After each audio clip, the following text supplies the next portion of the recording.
Okay, so on the pod today, we have Mr. Paul. Paul, you want to give a little self-introduction? Hey, I'm Paul. Um, I'm a student of geography and environmental sciences at UCCS. And yeah, that's about it. I play Yeah. a lot of hockey, Mm-hmm. watch a lot of hockey. And what did you do before college? I spent 4 years in the Marine Corps. Yeah. So, Paul and I both listened to this piece about Zach Bush's opinion on regenerative agricultural farming, and we're going to kind of talk about the breakdown of that from both a healthcare perspective and then kind of a military perspective, maybe, Kind of, or yeah, whatever maybe. perspective you want to take on it. All right. I'll try and throw a little bit of the military stuff in there. Right. So basically, this guy, he's got like a PhD in like a million things. Do you Yeah. remember what he had a PhD in? I don't. There was a lot, though. There was so much. It was impressive. Yeah, I was like, well, what am I doing with my life? Yeah, exactly. And he's basically talking about all of the harmful effects of using genetically modified seeds and spraying our crops, and all the effects that that has from both a like healthcare standpoint, like causing chronic disease, an economic standpoint in terms of all of the costs that come from caring for kids or just people in general that have these chronic diseases from spraying Roundup, and then looking at even larger from a military standpoint of how that makes our country more in debt and like weak people, then we have a weak country. Yeah. Was basically what I kind of got from it. Yeah, he also made a point to discuss. I can't remember the name of the company now, but the company that produces the GMO seeds. Monsanto Yes. or Bayer? Yeah, I think Monsanto. Monsanto. Yeah. Yeah. Mhm. About how they're owned by a foreign country now, and they're the ones providing the seeds that our farmers are using, and how he feels that that's an economic threat, Right. basically. Yeah. Right. Because now our seeds are being made by a company that's not even in the United States. Yeah. No, but I thought that whole part was like super crazy though, about all like the conspiracy stuff.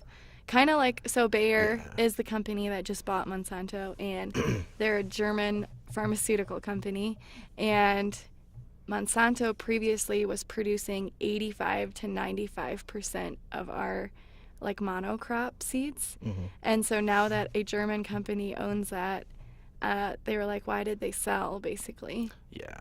And it's because all these lawsuits are coming out. Yeah. And then what was the other thing that it was like the day after the company was sold, they actually dissolved the legal part of the company altogether, Oh, really? like immediately after it was sold. Yeah. Oh my gosh. Yeah. Which like means like they know they're doing something wrong, Yeah. and it's just horrible. So but now it's scary. So then the other thing that came out was that Bayer now is going to produce a thing called Liberty.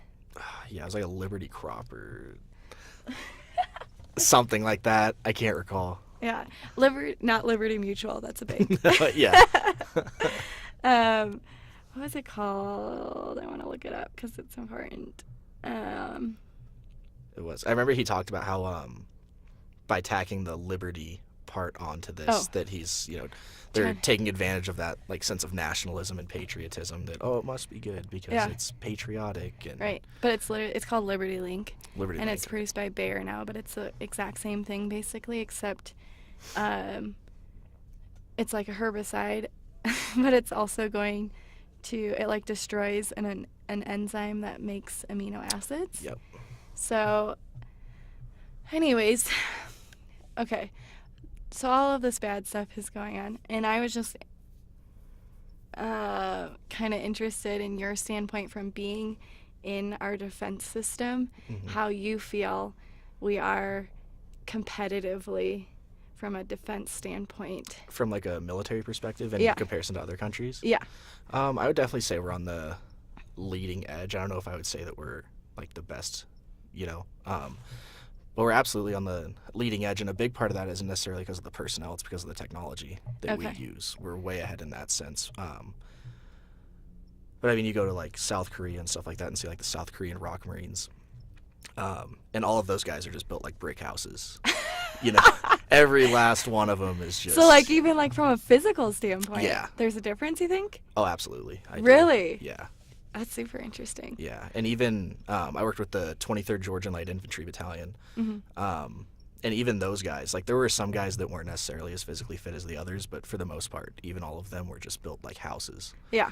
You know, just big, pure muscle dudes. And where'd you say from? Georgia, the country Georgia, Eastern Okay. European, right next to Russia, all that good stuff. Okay. Yeah. Well, and you want to know something interesting? In that podcast, they were saying how Russia came out with a statement saying in 2025 they were going to be non-GMO and organic. Yeah.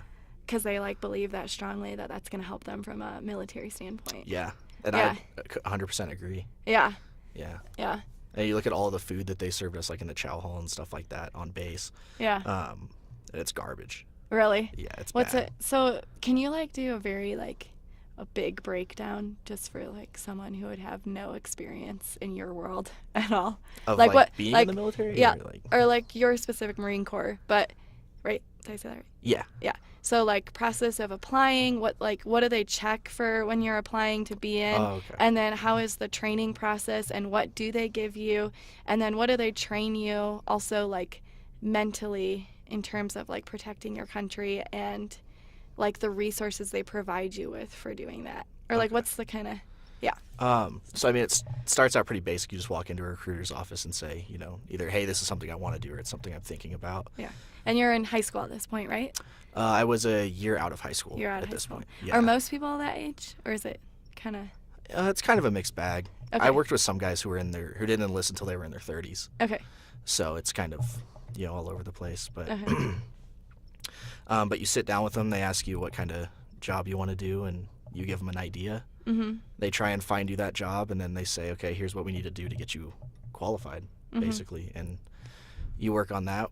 Once you're qualified, you have your medical evaluations and your testing. Then Yeah. after What kind of following like those- medical eval do they do for you? Um, Because isn't it like kind of strict? Like if you don't have a certain Yeah. vision, you're out. It- You've had surgeries, right? it's a lot more lenient than it used to be, but it absolutely used to be like that. Okay. Like my vision's terrible, but since I'm correctable to 20/20, I was fine. Okay. But we had to do a bunch of weird stuff. Like we had to do like duck walks, if you know what that is, and stuff like that to like test your hip mobility and like Oh. something else. And Okay. you have to do a urinalysis. You have to do Check for drugs and stuff like that. Okay. yeah for like drugs, and I guess they're testing for like something else too. Like if you have some certain like blood disorder or something like that, it Oh. shows up in your urine. Okay. I'm not familiar. Yeah.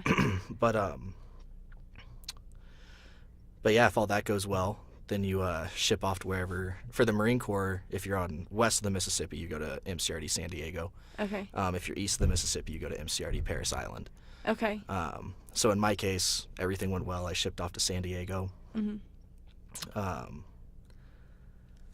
And then it was basically 13 weeks of getting yelled at and knowing how to do absolutely nothing. So 13 weeks of like basic training. Yeah. Okay. And then after that, we did, I believe it was just over a month of like basic infantry training. Mhm. And then after that, it was 3 months of schooling for my job, which was field radio operator. Okay. And then after that, I got sent to my unit, Okay. Which was 2nd Air Naval Gunfire Liaison Company. Yeah. 2nd Oh my Anglico for God. short. It's a mouthful, but you sound like a nurse. yeah, right. All these long words that mean very little to the Yeah. general public. Yeah, exactly. And a lot What do of you call it? acronyms. Civilian world. Yeah, yeah. I know that. Okay. So did you feel prepared after all of that or did you feel over prepared? I mean, I was prepared, but probably on like the lower end of Okay. prepared. Yeah. Because these schools are less to teach you everything; they're more to just give you a foundation. Right. So, I knew how to do some of the basic infantry stuff. I knew how to do some of the basic radio stuff. Mhm. But we rarely ever operate within the boundaries of basic. Right. You know, so then from there it was basically relearning everything to how my unit expected it to be. Okay. And then, so like structurally, there's those two, what are they called, camps or forts? Or what are they? Oh, where where recruit training happens? Or like where you get training shipped happens? to. Yeah. Because you go either west or east of Mississippi, right? Yes. So there's 2 spots in the country? Yes. So, okay, got it. Within the division of Marine Corps. Yes, the Marine Corps can get away with that because it's so small. Got it. They only need 2 training battalions. Okay. So, Got it. Places like, like the Army, pretty much every other branch has several scattered across the country. Okay. And then, how long did you stay in for again? 4 years. 4 years. Is that like a contracted thing? Yeah. Okay. Yeah, it was each enlistment term, if you're just a basic enlistment, is 4 years of active duty and 4 years of inactive ready reserve, which means you're out. But if there's a draft, then you're basically one of the first people called back in. Called back. Okay. Yeah. And like, what are the? So, are you in reserves then now? I am for another month. And I'm assuming you're not going to continue? No. Yeah. No. Okay. And why did that change from like wanting to be involved to not wanting to be involved? I mean, a big part of it. So I was really fortunate that really early in my enlistment I got to deploy, and a lot of guys never get the opportunity to deploy. Okay. So I kind of was really fortunate. Where did you deploy to? Afghanistan. You did? Southern Afghanistan. Yeah. How many? Wait. So you went to basic for 13 weeks, and then you got shipped. Wait. Which way did you go? So basic for 13 weeks, 13 and weeks. Then Camp Pendleton, California for a month. California for a month. And okay. then Over to Afghanistan. not quite, because then I did another 2-3 months in Yucca Valley at 29 Palms in California. Okay. Then I was in North Carolina for 3 months with my unit, 2-3 Okay. months with my unit, and then And directly after that, what I do you deployed. what do you do when you're not deployed? Usually it's Just waiting. kind of. I mean, it's a lot of training. Okay. A lot of in my field, we have to do a lot of like maintenance and service stuff for the radios and the radio systems. Okay. So it's mostly stuff like that. It's either a mixture of training, maintenance, or a whole bunch of nothing. Okay. Yeah.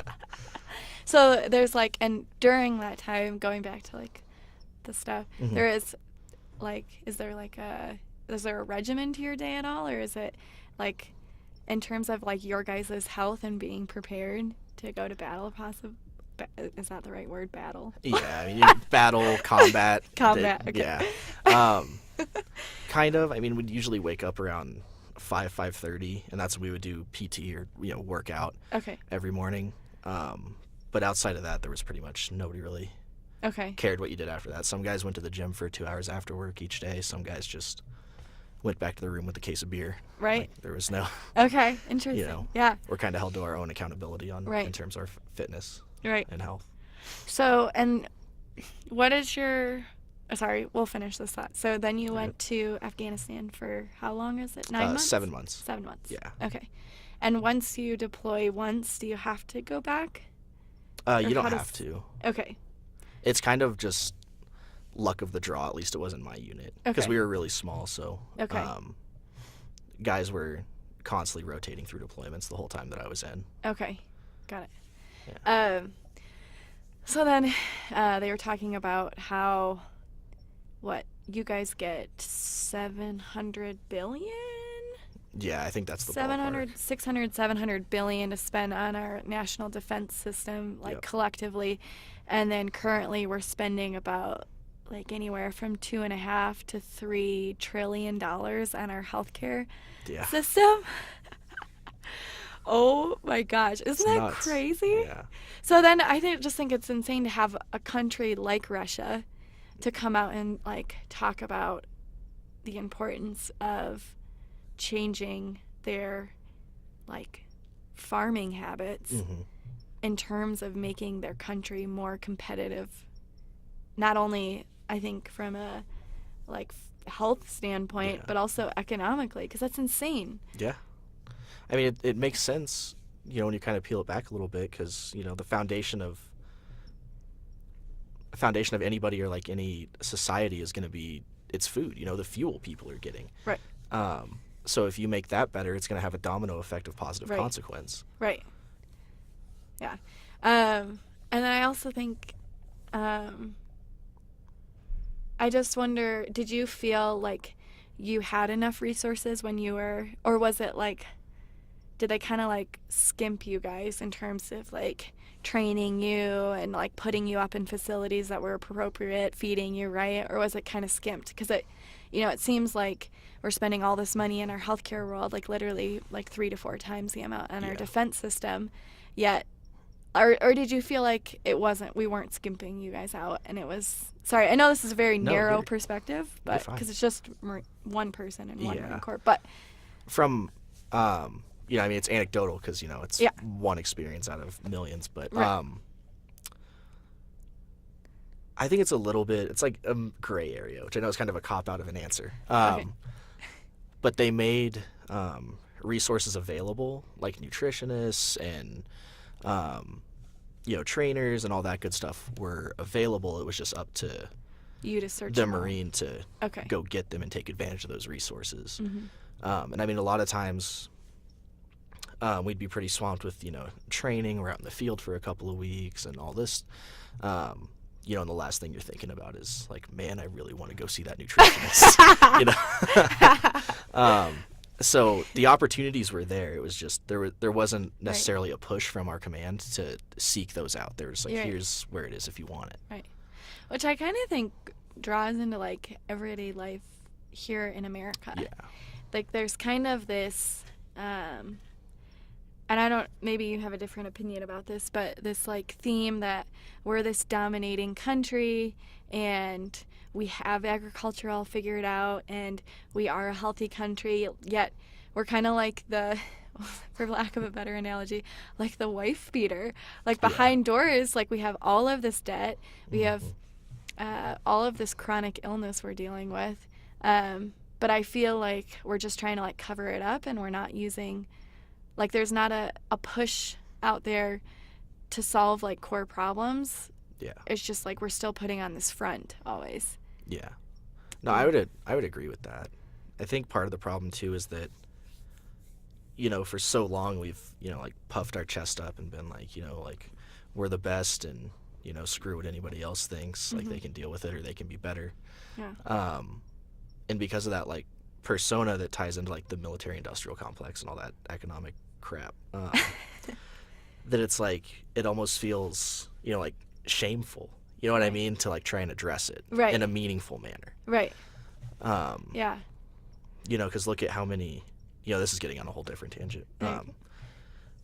But like in the terms of like universal health care or something like that, how many people, make $40,000 a year and are paying a quarter of that to health care. Right. Somebody comes in and says, hey, we'll give you health care at no additional cost. We're just going to have to bump your taxes 0.25%. Right. And how many people lose their mind over it because it's not something that they're paying for, it's something they're getting, and that's a negative to them.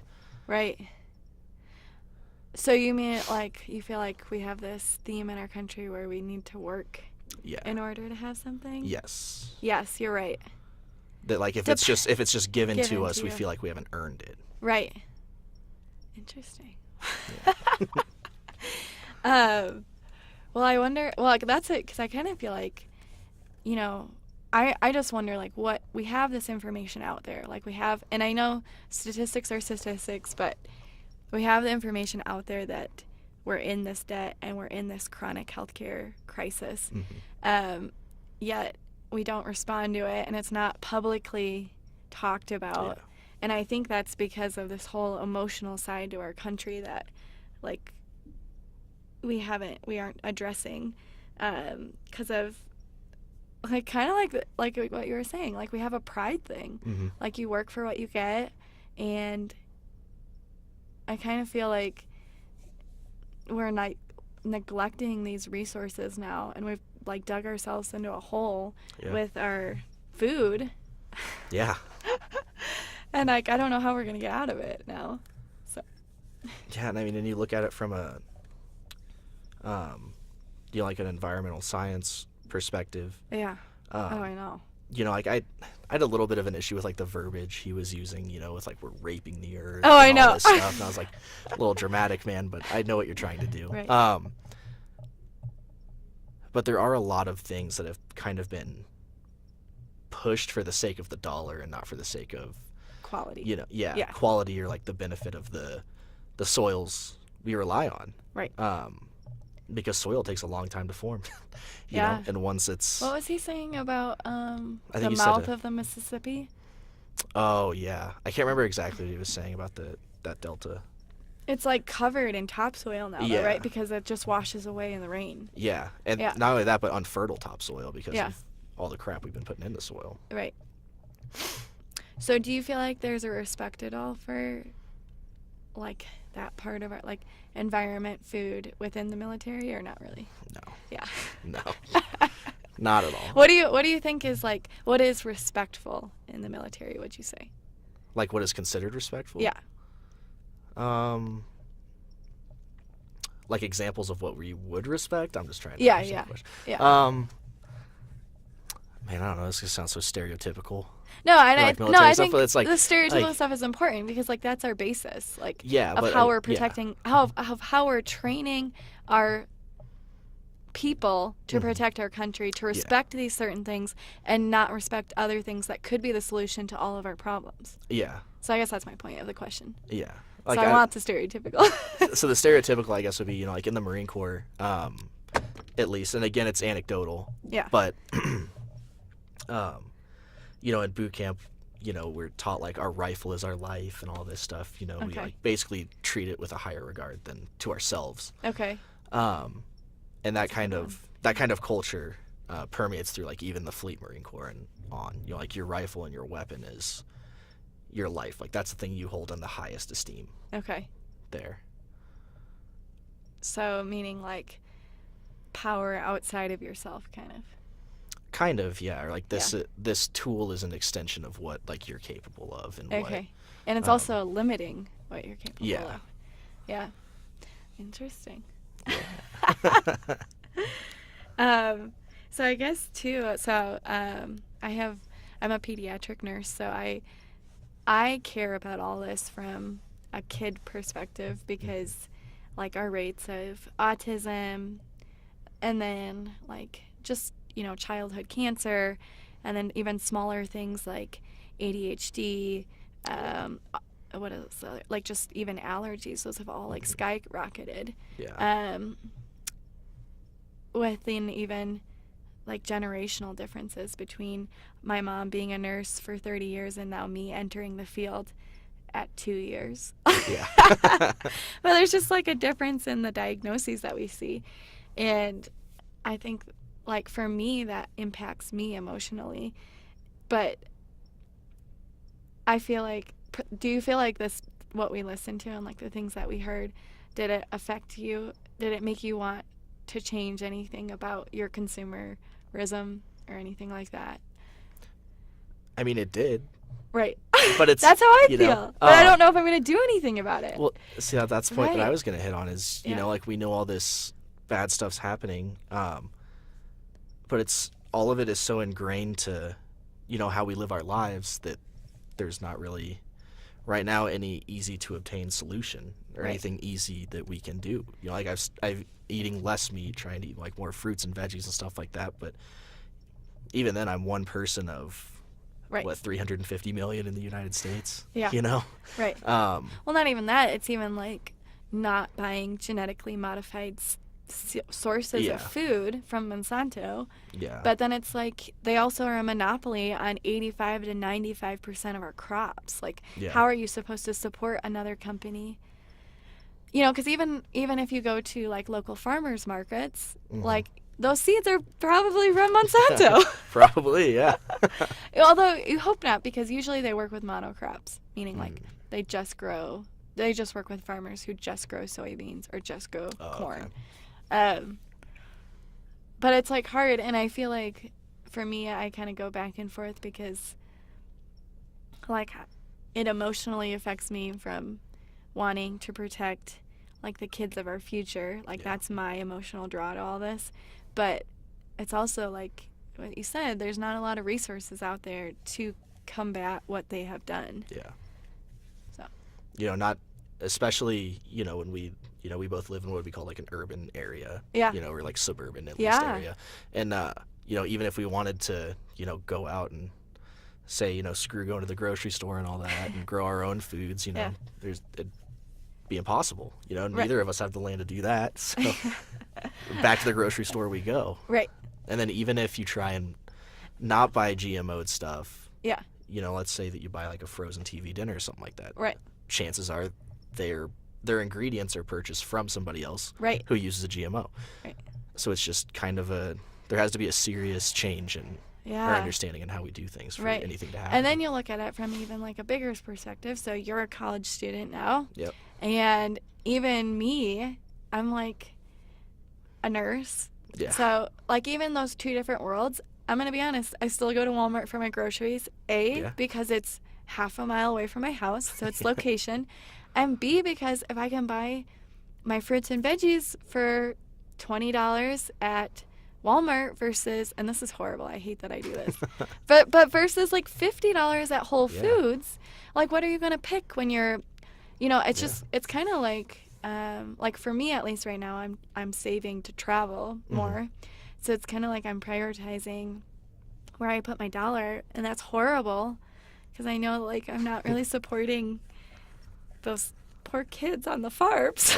But like that, I think that's very relatable for a lot of people. It's like, yeah, I know I should support this cause with my dollar, but it's also like I have all these competing interests, and our society doesn't make it easy to pick the little kids and the stronger military. Yeah. Yeah. You're getting sick kids and the weak military, like it or not. That's what's happening. Yeah. So where do you think we'll change it all? Like, in terms of how, like, what we teach our military to prioritize? In terms of the military, I think it will change. It was changing a little bit when I was on my way out. Okay. By the time that they started taking kind of even more seriously, I was already out, so I never got any benefits of it. But yeah. Because I feel like, well, obviously, there's a rising awareness about mental illness, at least in our country right now. Yeah. So I'm assuming that pulls over into the military? I mean, we'll say the awareness of mental health problems are there. Yeah. But it's still incredibly stigmatized. Okay. To the point that a lot of people, while they're in active duty, they either won't seek it out, period. Right. Or they'll go to an outside source that's not attached to the military to seek treatment and pay out of their own pocket. Oh, because they don't want Yeah. that stigma in there. Yeah. Interesting. That's actually, I was just talking to my friend who's in Capitol Police, and she was saying the same thing. It's kind of like you're encouraged, I'm doing air quotes, to go seek treatment if you need it, but she's like, no one would ever do that because once that's on your file, like they could take you out of the system then. Yeah. And I was like, oh my gosh. Yeah, and I had to go get some treatment for some mental health stuff when I was in, and yeah. Even though I'm doing air quotes now too, but even though it's confidential, right. to me, right. I was put on medications for it, and I had to tell my unit, about my medications, and it's not hard to put two and two together if you Google a medication and what it's used for. Right. So from that point on, it's like how I was treated was completely different. No way, yeah, really? Absolutely. Like in terms of situations they put you in, or just like day-to-day treatment, like how really? we're having a conversation right now. If it was one of my sergeants or staff sergeants and he didn't know that I was getting treatment for anything, we'd be just like this. But a week after he found out, he'd be a lot more like distant, or a lot more distant, a little more like judgmental, I guess, in a way. Okay. Because a lot of those old guys, they're like, oh, I did. Yeah. I did 3 deployments to Iraq and 2 deployments to Afghanistan, and I'm fine. Right. And you did, 1 deployment for 7 months, and now you're coming back saying you're messed up? Right. Right. And that's, I think, pointing at a larger issue with Americans where we feel like because we survived through something, like other people should have to survive through that. Yeah. That's kind of, that's like culture in nursing world too. So it's like, really? We're at, right now our staffing is 1 nurse to 4 to 5 patients. And when we have 5 patients, it's a big deal, and like it's bad because it limits our ability to provide safe care. But if you talk to like more senior nurses, they're like, oh yeah, whenever they have to give us 5 patients, they're like, oh, well, back in the day, I was taking care of 7 patients. Yeah. You know, it's just like that. Yeah. If I did it, you can do it. And it's like, well, that doesn't make my situation today any better. And it is hard. So, Yeah. but then there's also this whole, I think, problem also in America where we're like, we don't feel like we work, like, or like, there's also a laziness too. Yeah. Problem. You know, there's like no happy medium right now. No. You know. Yeah. And I mean, I'm guilty of that one. You know, like I'll go for class for 4 or 5 hours and study, and then Yeah. I'll just lay in my bed and, you know, watch Hulu and Right. be like, I earned it. I earned to sit in my bed for 9 hours. Like, I know, but it's also like, yeah. I feel like that all points to like, I don't know, in terms of like motivating people, you have to have an emotional relationship to the cause or to the problem, but then you also have to have really easy, accessible access to the resources to fix the problem. absolutely, yeah. Yeah. And that's never the case. That's never the case. I mean, it might be the case if, like, you know, you spilt your coffee and you need paper towels to clean it up, but when it comes, the lights just dimmed. But when it comes to stuff, you know, like mental health or, you know, back to the original root of the problem, you know, talking about GMOs and chemical farming, Yeah. you know, the only solution right now would be to break apart from, I keep forgetting the company's name, but Monsanto or Bayer? either, because Okay. I know they're both Well, pretty scummy. Monsanto was brought by Bayer, so now it's Yeah, Bayer. okay. Yeah. Okay. You know, the only true solution would be just to completely break away from Bayer. Yeah. But then, as they brought up in the podcast, these farmers, you know, took Yeah. out loans from Bayer for Right. seeds, for equipment, for all this stuff, and Right. they're tethered to them via debt. Right. So, And then we get back to the money issue. yeah, exactly. What's that quote about money? It's like, like everyone says it, like, don't let your life be run by money or whatever. Like, or you don't need money to be happy. Oh, money That's doesn't buy freaking happiness. bullshit. Yeah, it is. Yeah, I mean, I know, like, that's true in the sense of, like, once you have money, then you're always going to want more money, but, like. yeah. And I also think it's taken out of context a lot. I think that what that quote is supposed to mean is that, like, you know, like, still do what you love. Don't just work yourself to death. Right. Is, you know, I think the context that whole saying is going for. Yeah. But even then, Yeah, that's a good point. you know, like, you love to travel. Right. You know, but traveling's expensive. Right. I love to play hockey. Hockey is expensive. Right. You know, like, yeah, I could be happy. You need and the work resource to do Yeah. the thing you love. Yeah. Exactly. Right. Yeah. But then at the same time, money is almost being weaponized, like we see with Bayer and like we see Right. with student loans and like we see with all of these different Yes. avenues where you just tether these people down in debt and then just go like, yeah, you'll pay it off when you're 78. Like, good luck. Like, thanks for the free money. It's you the know? shotgun. Yeah. Yeah. It's like attached to all of us. Yeah. Yeah. That's a really good point. And I just feel like it's just going to get worse. Although, I don't know, maybe you know more about this, but supposedly Trump's made a difference in our debt. I mean, I'm not huge into politics, but I know No. like a lot of the stuff that's helped in terms of like the unemployment and the debt and stuff like that are like, yes, Donald Trump is the sitting president right now, but that was stuff that was set in motion like 6 years ago Oh, okay. in the Yeah. Obama administration. Right. You know, the tactic he's using is that since it's happening while he's president, Yeah. is taking credit for Yeah. it, you Yeah. know. Yeah. And that happens all the time. You know, Right. it's not exclusive to President Trump No. or anything. So Right.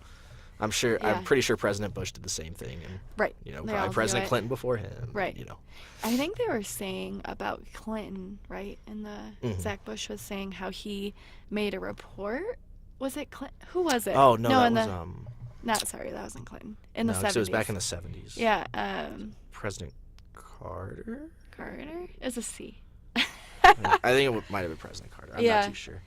How he made that really forward thinking report about the issues that we were going to face in 2000, and they were pretty much on point with all of the advances we were going to make technologically, but they didn't foresee the massive rise in chronic issues that we're facing and the relationship that it has to our agriculture.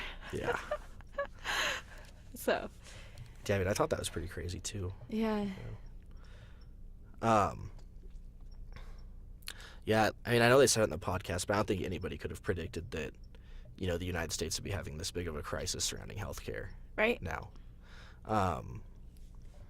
Because you look at it from a science point of view, and the science behind healthcare is improving, every day. Right. And yet we're the sickest generation. Yeah. So what's going on? So where is Right. the mismatch? Exactly. Yeah. And It's a lot of it's attributed to these environmental factors, Right. like the chemical farming. Global warming is contributing to it. Mm-hmm. And I feel like our solution is like we're getting more and more finite, like we're more specialized in like our equipment and the providers we're creating. Like you're a heart doctor for pediatrics who have oncology or who have cancer. Yeah. Like we're getting so subspecialized and like so advanced in our technology, and that's where all of our money is going, but it's not helping anything clearly as our rates continue to rise. Yeah. Do you think that's almost damaging to be to have such a narrow point of view with their narrow specialty in the medical field? Well, I thought that was interesting what he said about how we study the biology of like these cancers and things, but in a petri dish, which is a sterile environment, while ignoring the ecology of it. Yes. And I was like, that's so true. Like and it's funny though, for me at least, and maybe you know more about this, but I don't ever even think really. I would say that I try to be pretty conscious about like my earth and how I affect it, but I don't necessarily think about the dirt. Yeah. Like dirt is not on my priority. Yeah. Dirt's dirt, right? And then like hearing him describe about the earthworms and how they make oxygen in the dirt, and then the micro, what did he use? Basically, he described like this coral stuff that lives in the dirt and gives it nutrients and. I can't recall it right now. Rhizate, mycorrhizate. Yeah, rhizin, I think. Mycorrhizate. Yeah. Yeah. And like all this beautiful stuff under there, and I don't think about it. Yeah, I mean, I don't either. I mean, I have to now because I'm taking a class on soil. Are you? Yeah, I Oh am. my gosh. That's why it was kind of perfect that you proposed this idea. And I was like, oh, I could talk about Timing. this. Yeah, but I didn't either until I started taking this class. And one of the first things we were taught was that the soil is actually considered a living three-dimensional portion of Earth's topography. Okay. Like it's considered an organism, if you will, because of how much is happening within the soil. There's hundreds of thousands of different organisms that are living in it. There's really complex chemistry going on in it. It really is like a fascinating thing to look at and study. Yeah. But it's also really sensitive. Mm-hmm. Minute changes here and there. You can either help a soil or destroy a soil. Yeah. Yeah. And I feel like we've looked at, kind of what we were talking about earlier. I feel like we've looked at like, getting more specialized in our like knowledge about, things and advancing our technology, and we're not seeing any improvements. So I feel like we need to look elsewhere. And that was kind of his point. He's like, even with cancer treatment, we've been doing surgery, chemo, and radiation for the last 15 years. And all we're seeing is that our cancer rates are rising. So why haven't we switched our focus? Focus for healing people. Yeah. And I kind of think that there's definitely like a hippie stereotype around thinking that way. Yeah. Which is definitely kind of like judgmental too in a certain way. Yeah. I don't know. So then that brings back into like the emotional side of it all. It's like. Yeah. Well, I think part of it too is, he was saying in the podcast, he even mentioned himself, he was like, well, how do you even begin to study cancer in its natural ecology? Because its natural ecology is inside somebody's body. Yeah. And if it's in somebody's body, it's wreaking havoc and it's killing them actively. Right. So it's kind of I feel like it's an idea that looks really good on paper, but without a lot of forward progress, it's one of those things that's just how it's going to have to be. Right. People are just going to have to keep pushing the boundaries. Yeah. Of like of recognizing that we've failed. And I think maybe that's also a bad underlying theme that Americans are bad at, as like it's not okay to fail. And Yeah. the reality is we have failed, and we need to accept that, and then now look at different ways of having the solution, Yeah. because it's out there. Yeah. I mean, this guy, Zach Bush, has started a nonprofit for Mm-hmm. educating farmers and supporting them from a monetary standpoint Yeah. of making the switch to no-till and non-GMO, Yeah. which I don't know where they even get their seeds from if you're going to be non-GMO. Because, like, Yeah, I if don't it know all came either. from Bayer. One thing I thought that kind of blew me away is we've talked a little bit about tilling in the soils class. Yeah. And one of the first things that she hit on is that tilling is good for the soil when done correctly. Okay. Interesting. But when he's talking about these farmers are doing it after every grow simply Yeah. because of the aesthetics, like you are wrecking the structure of that soil. You're giving it no time to develop. Okay, got it. So, like, what did she give an example of when it would be a good thing to till? Oh, God, I mean, I'm sure she did. Yeah, sorry. You're fine. But it just made sense, like, how he described it, how, like, Mhm. tilling literally just, it's the same thing as chemical, but it physically destroys the environment. Yeah, because what happens is, in those soils, there's defined horizons Okay. within the soil. Like if you dig deep down and look at it from perspective, you can see the lines from where different stuff is in the soil. Mm-hmm.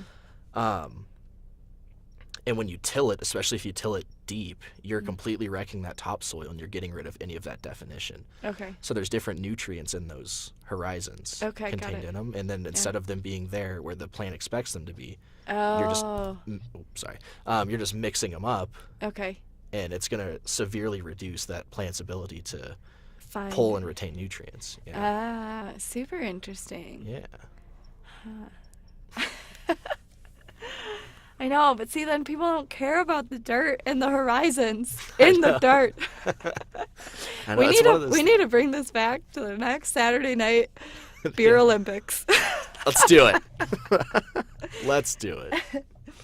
All right. Well, thank you for talking to me about soil horizons, Of course. and hopefully we will find a solution through Zach Bush. Holler Hopefully. at the podcast on Rich Rolls podcast. Podcast. Okay, thanks for listening. Thank you. Thanks for having me, Hannah. Bye. Bye.